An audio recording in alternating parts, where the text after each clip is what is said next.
এই যে দেখো, একটা হচ্ছে গিয়ে সোনার জিনিসের পুটুলি হাতের মধ্যে দেখতেছো, তবে এটার মধ্যে আজকে কোনো সোনার গয়না নাই। এটার মধ্যে আজকে একটা আছে হচ্ছে গিয়ে রত্ন। তো কী রত্ন বানালাম সেটা তোমাদেরকে একটু পরেই দেখাচ্ছি। তোমরা অবশ্যই ভিডিওটা একদম স্কিপ না করে দেখো, খুবই ভালো লাগবে। তো সেইটাকে নিয়েই আজকে গেছিলাম মন্দিরে। দেখতে থাকো ভিডিওটা, এখান থেকেই আজকের ব্লগটা কিন্তু শুরু করলাম। সবাইকে জানাচ্ছি এখন গুড মর্নিং। সকাল সকাল ঘুম থেকে উঠে নিয়ে দেখো হাঁড়ির মধ্যে জল দিয়ে মৌসুমিগুলো ভিজায় রাখলাম। দুটো মৌসুমি রিয়ানের জন্য কালকে আনছিল ওর বাবা। তো জলে ভিজায় রাখলে রসটা আর কি ভালো হয়, এই কারণে ভিজাইলাম। তারপরে আমি হচ্ছে গিয়ে আমার চা বানাই নিলাম। চাটা খাওয়া দাওয়া করার পরে হচ্ছে ওদিকে ভাত বসাই দিয়েছিলাম। দেখলাম চা খাইতে খাইতে ভাতও বসাই দিয়েছিলাম। এখন হচ্ছে এটা কিন্তু আজকে শনিবার, তবে হচ্ছে গিয়ে কোনো ছুটি ছাটা নাই, কারণ কি সোমবারের রাখির ছুটি দিছিলো, এই কারণে কিন্তু আজকে ছুটি নেই। তো হচ্ছে গিয়ে এই যে ডিউটি করেই আসলাম। তো করে আসার পরে ঘর দোয়ার মুছিলাম, যেহেতু শনিবার। আর আজকে ভাবছি একটু লুট দিব, যেহেতু শনিবার। তারপরে হচ্ছে গিয়ে ভাদ্র মাস পড়ে গেছে, খুবই মনটায় চাচ্ছিলো যে একটু লুট দিই। তো সেই লুট টুট দিয়ে নিয়ে তারপরে চলে গেছিলাম মার ওখানেই খাওয়া দাওয়া করছি আজকে। আর এই যে দেখো, সেই যে রত্নটা বানাইছি বললাম, সেটাই বাবার কাছে এখন ঘষা মাজা মানে হচ্ছে আর কি। একটু বড় সরি, হ্যাঁ, একটু ছোট হয়েছিল, সেটাকে একটু আর কি মানে বাড়ি দিয়ে বড় করে দিল। তা এখন এই যে যাচ্ছি একটু মা ভবানী মন্দিরে, আমাদের শিলিগুড়ি মা ভবানী মন্দির যে আছে সেখানে।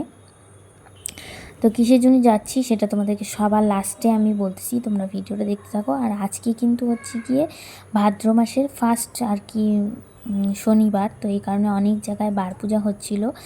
মনটা না এত ভালো লাগতেছিলো আজকে মন্দিরে আইসে। আমি কি সুন্দর আজকে সকাল থেকে মনে করো স্নান ধান করে পূজা করলাম। তারপরে আবার দুপুরবেলায় আমি এসে করছি, লুট দিছি আর কি।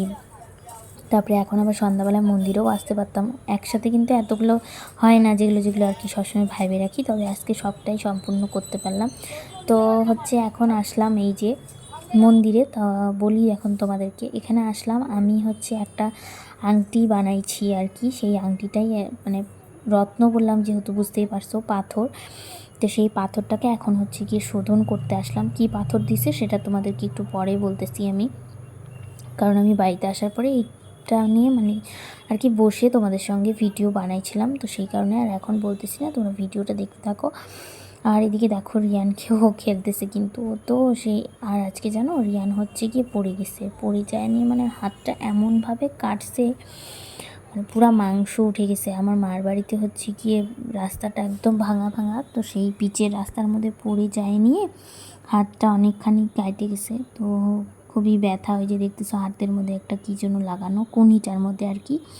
তো এখন ওকে দিলাম দুটো ধূপকাঠি দিয়ে, বললাম যে ঠাকুরকে বলো তাড়াতাড়ি জন্য হাতটা ভালো হয়ে যায়, আর আমার পড়াশোনা গান বাজনার জন্য ভালো করে হয়।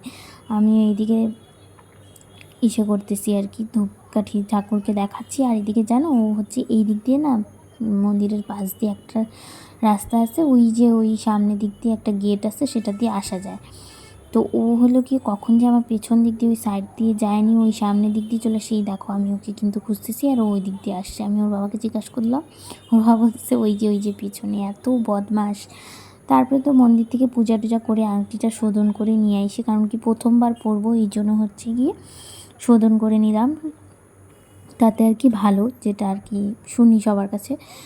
তো এখন ও জেদ করতেছে রিয়ান যে চাট খাবো, চাট খাওয়া ফুচকা খাওয়ার তো খুবই নেশা। তো ওর বাবা এই যে আজকে আর মার্কেটে যাই নাই চাট খাইতে, যেহেতু নিরামিষই খাবো, তো এই কারণে হায়দ্রাবাদ থেকে চাট খাওয়াই নিয়ে আসলাম।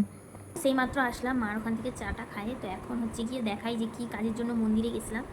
এই যে দেখো আংটিটা, যে এই আংটিটা হচ্ছে গিয়ে তোমাদেরকে তো কিছুদিন আগে আমি বলছিলাম যে একটা আমাকে অ্যাস্ট্রোলজার দেখাইছি, সে হচ্ছে একটা স্টোন দিচ্ছে, সেই স্টোনটা দিয়ে আমি আর কি পাথরটা বানাবো।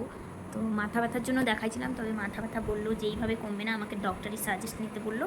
আর হচ্ছে আরেকটা কথাও তোমাদেরকে বলছিলাম, যারা যারা ভিডিও দেখছো তারা তারা তো জানো, যে বললো যে মানে কোনো কাজে মন বসতেছে না, মানে ল্যাট খাচ্ছি, এরকমটা হয় আর কি। সত্যি সত্যি তাই হচ্ছিলো আমার সাথে। তো সেই কারণের জন্য আমি চাইলাম, আমার স্টোন পড়তে খুবই মানে শখ ছিল, স্টোন পরার, যে স্টোন পরবো বলে।